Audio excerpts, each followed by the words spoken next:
saya Juliani. Saya dari Prodi S1 Pendidikan Matematika semester 3 Universitas Pahlawan Tuanku Tambusai.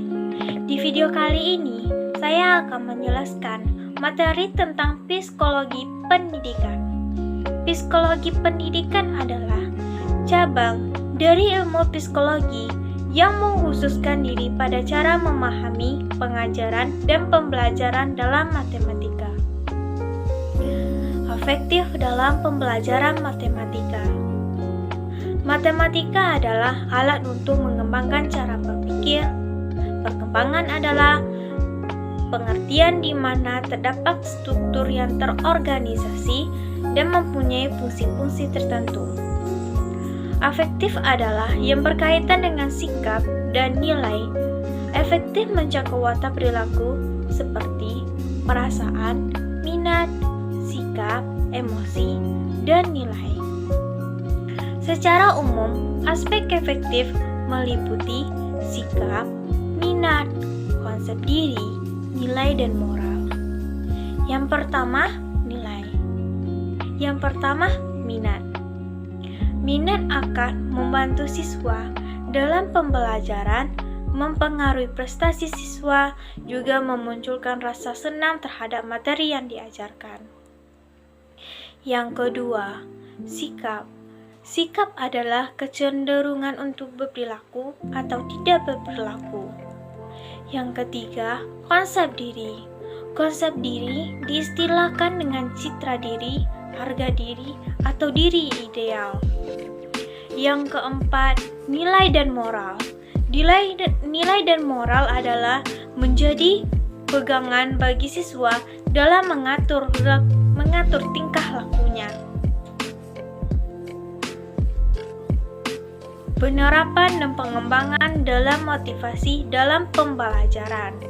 Motivasi adalah dorongan yang timbul pada diri seseorang secara sadar dan tidak sadar untuk melakukan suatu tindakan dengan tujuan tertentu. Fungsi motivasi. Yang pertama, mendorong manusia untuk bertindak. Yang kedua, menentukan arah perbuatan.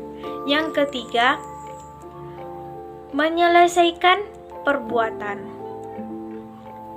Indikator motivasi belajar. Yang pertama, ketekunan dalam belajar. Pembagiannya, kehadiran di sekolah, mengikuti pembelajaran di sekolah, belajar di rumah. Yang kedua, ulet dalam menghadapi kesulitan. Pembagiannya, sikap terhadap kesulitan.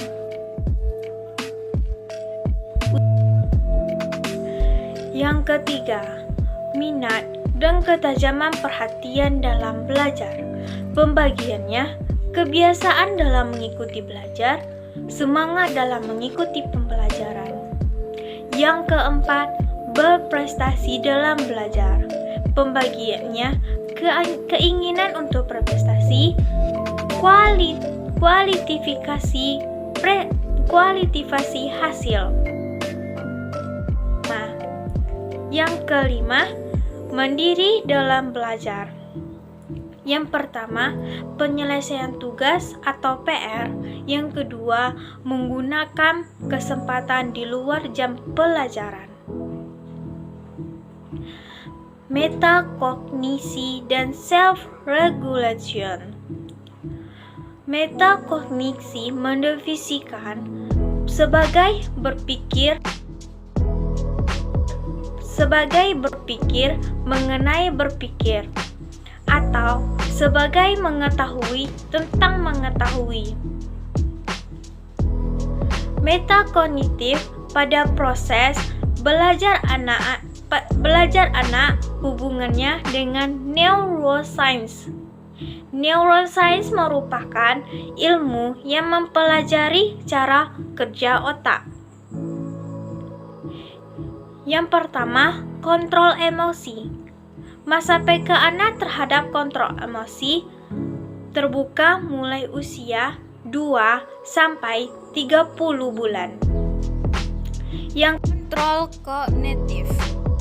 Masa PK anak terhadap kognitif terbuka mulai usia 10 bulan sampai 7 tahun. Yang ketiga, kontrol motorik.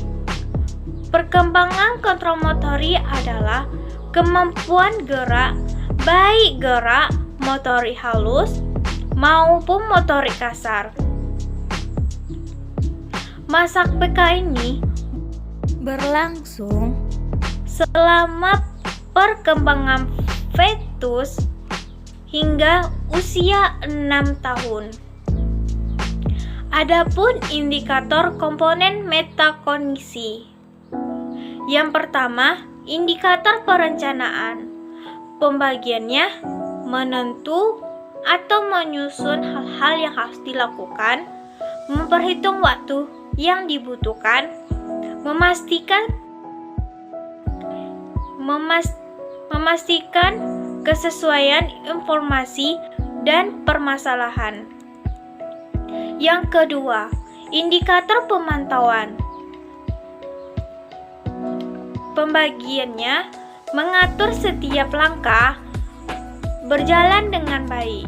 Yang keduanya, menganalisis informasi yang penting untuk diingat, memutuskan langkah yang harus dilakukan jika menemui kendala. Yang ketiga, indikator penilaian. Memeriksa kembali setiap langkah-langkah telah berjalan dengan baik, memeriksa kembali apakah diperlukan pertimbangan khusus lain dalam menyelesaikan permasalahan tersebut. Self-regulation learning merupakan suatu konsep mengenai bagaimana seseorang menjadi pengelola dirinya sendiri dalam kegiatan-kegiatannya. Mengembangkan self-regulation. Yang pertama, memberitahu siswa atau anak bagaimana cara mengikuti suatu petunjuk. Yang kedua, mendorong siswa atau anak agar memahami metode dan proses yang benar dalam menyelesaikan suatu tugas. Yang ketiga, membantu siswa mengatur waktu. Konsep anxiety atau kecemasan. Anxiety atau disering kenal dengan istilah kecemasan merupakan reaksi normal terhadap situasi tertentu. Kecemasan ringan adalah sesuatu yang normal, tetapi kecemasan berat dapat menjadi masalah serius. Kecemasan akan lebih merugikan kita berkelanjutan.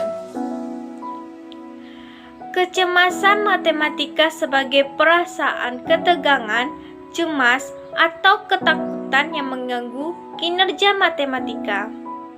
Fungsi dari kecemasan adalah untuk bertindak sebagai tanda bahaya terhadap ego, sehingga kalau tanda itu muncul dalam kesadaran, ego dapat mengambil tindakan untuk menghadapi bahaya itu. Ciri-ciri fiksi kecemasan meliputi kegelisahan, kegugupan, tangan atau anggota tubuh yang bergetar atau gemetaran, sensasi dari pita getah mengikat di sekitar dahi, banyak berkeringat, telapak tangan berkeringat, pening atau pingsan, mulut atau kerongkongan terasa kering, sulit berbicara, sulit bernafas pendek, jantung yang berdebar keras atau berdetak kencang, suara yang bergetar, dan sebagainya. Faktor-faktor penyebab kecemasan matematika. Faktor lingkungan meliputi pengalaman dalam kelas matematika dan kepribadian dari guru matematika.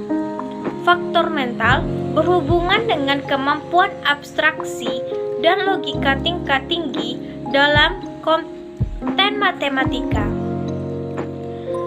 Yang ketiga, faktor individu meliputi self-esteem. Kondisi fisik, sikap terhadap matematika, kepercayaan diri, gaya belajar, dan pengalaman sebelumnya yang berhubungan dengan matematika. Konsep self-efficacy dalam belajar merupakan keyakinan dalam diri seseorang akan kemampuan yang dimiliki dan melakukan suatu tindakan untuk mencapai suatu tujuan yang telah ditetapkan serta dapat mempengaruhi situasi dengan baik dan dapat mengatasi situasi hambatan. Sedangkan self-efficacy matematika sendiri adalah penilaian terhadap diri sendiri, terhadap kemampuan yang dimiliki dalam menyelesaikan masalah matematika. Sedangkan self-efficacy matematika sendiri adalah penilaian terhadap diri sendiri terhadap kemampuan yang dimiliki dalam menyelesaikan matematika. Strategi meningkatkan self-efficacy. Yang pertama, pengalaman yang telah dilalui. Yang kedua, pengalaman orang lain. Yang ketiga, persuasi sosial. Yang keempat, keadaan fisiologis dan emosi. Konsep attitude dalam belajar.